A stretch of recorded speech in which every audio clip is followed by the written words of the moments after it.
Hello mga mare, ito nga pala yung ganap namin nung March 4. Hindi ko nga na-upload agad mga mare dahil nga busy nga ang mare nyo. Kahit na ngayon ay busy nga ako mga mare, ay buti na lang ay naka-voice over ako. O diba, napili muna ako ng cake dito mga mare kasi birthday nga ng anak ko ngayon. Naghahanda nga kami para sa birthday niya, second birthday ng anak ko. O yan na nga, fast forward tayo mga mare, nandito na nga ako sa bahay. Niluto ko na nga yung hotdog na yan. Huwag kayong magalala mga mare, kinamay ko lang yan kasi naghugas naman ako. Inayos ko naman yung kamay ko sa paghugas. Ayan, nilagyan ko nga lang ng marshmallow mga mare, basta bata talaga yung may birthday ay hindi talaga mawawala to sa handaan. Ayun na nga, marami-rami nga tong ginawa ko mga mare, mga 25 pieces nga to mga mare, konti lang naman yung mga bata doon kina mama. Mga nasa 15 lang mga mare, pero ginawa ko na lang 25 kasi may mga matatanda din naman ako makahain ito katulad ko, charot lang. O siya, sobrang sarap talaga ng marshmallow na nabili ko mga mare. Legit talaga, hindi katulad ng mga marshmallow na natitikman ko noon. Ito ay may flavor talaga siya, sobrang sarap, kaya alam ko magugustuhan to ng mga bata. O siya, patapos na nga ako nito mga mare. Ayan, natapos ko na nga tong 25 pieces na to na hotdog. Buti na nga lang mga mare, tulog nga si Ella ng mga oras na yan. Natapos ko talaga ng maayos. O siya, tulog na tong birthday girl namin. Pinatulog ko muna para marami akong magagawa. Fast forward po na tayo mga mare. Ay nandito na nga kami kay mama. O diva, ang bilis. Si mama nga lang yung nakita kong nagluto dito mga mare, konti lang naman yung lulutuin namin. Ayan na nga, nag-start na nga rin ako mag-decorate dito at binuksan ko na nga tong cake para naman masimulan ko na nga ay ma-arrange ko na nga tong mga pagkain. Konti nga lang yung niluto namin mga mare para may handa lang talaga kami kay Janela. Kakaalis na kasi ng mister ko mga mare, wala pa nga kami masyadong ipon, cherish lang. O siya, ayan, nagsimula na nga ako nag-decorate yan mga mare.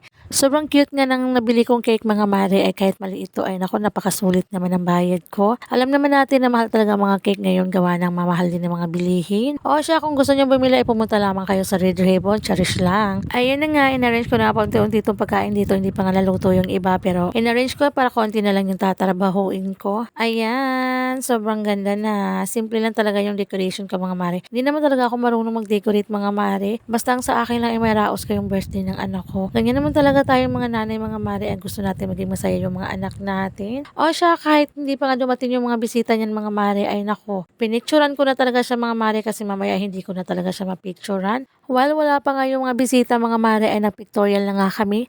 Aywan ko ba mga mare kung ganyan din mga anak nyo mga mare. Nako, napakahirap talagang picturean ng batang to o videohan. Parang kailan lang talaga mga mare ay dala-dala ko pa nga tong batang to sa tiyan ko ng 9 months. O diba, sobrang bilis talaga ng panahon ngayon mga mare. Ay magaling na nga mag-blow ng candle tong anak ko, parang matanda na nga. Parang kailan lang talaga mga mare ay mabilis talaga magsilakihan yung mga bata ngayon. O diba, pansin nyo ba mga mare, ang mga bata ngayon ay parang na nga matatanda. Tingnan nyo nga to, si Ella ay kinain na nga yung candy sa cake niya. Binigay pa nga niya sa pinsan niya yung isa. Nakakatuwa naman tignan, ay parang kailan lang ay maliit pa nga tong batang to. Dala-dala ko pa nga to ng 9 months sa tiyan ko. Sobrang tuwa talaga si Ella sa birthday niya mga mare. Pinakantahan ko talaga siya ng happy birthday sa mga pinsan niya. Halata nag-enjoy talaga si Janela sa birthday party niya kahit simple lang mga mare. Para nga sa akin mga mare ay bonggang-bongga na to para sa anak ko. O diba, sobrang enjoy talaga ng mga bata mga mare. Ganyan talaga yung mga bata ay mahilig talaga sa fried chicken. Kanina pa nga sa nakatitig sa fried chicken mga mare, ay sabi ko nga ay sabay-sabay na nga tayong kumain. Tingnan nyo nga mga mare, ay sobrang nakakatuwa talaga si Ella mga mare. Hindi na nga nakatiis mga mare, ay gusto na nga kumuha ng fried chicken. Ay nako, pinagbigyan ko na nga lang ang bird girl. Ayan, mainit pa nga yan. Ay nako, kinuha talaga. Nako, lagot na. Napakainit pa naman yan. Tingnan nyo, nabitawan tuloy. At dinilaan pa yung kamay. O siya, aura-aura mo na ang mare nyo dito.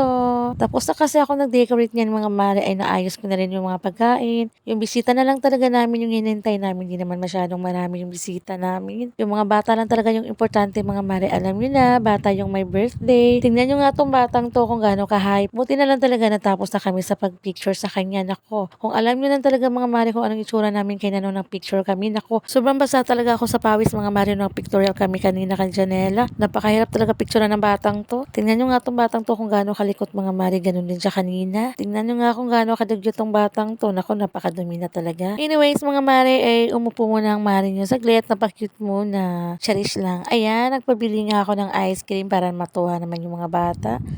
Alam niyo naman itong mga bata ay nako, ice cream talaga ay nako, napakahilig talaga nitong mga batang to. Ito nga si Ella ay hindi na nga niya mapigilan, ay gusto na nga niyang kumain. Pinapabuksan na nga niya sa akin yung isa, sabi ko ay mamaya na. Ayun na nga, nag-start na nga si Pastor mga pare. Kinantahan niya muna namin yung birthday celebrant. Nako, kitang-kita ko talaga sa mukha ni Janela, inaantok na talaga itong batang to. Konti lang kasi yung tulog niya kaninang umaga mga mare bago kami umalis doon sa bahay.